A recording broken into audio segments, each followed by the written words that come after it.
Be sure to read and follow the safety guidelines to protect your computer from potential damage and ensure your personal safety. For more information about safety guidelines, see the owner's manual at dell.com/support. Before you begin, turn off the computer and disconnect all the attached peripherals.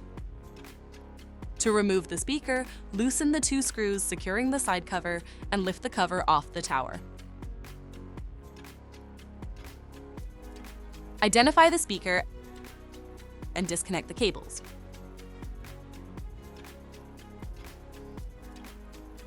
Unlatch and lift the speaker out of the system.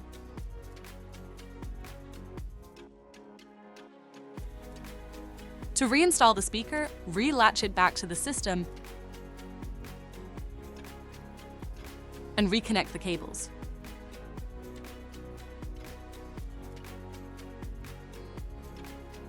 Secure the side cover of the tower with the 2 screws.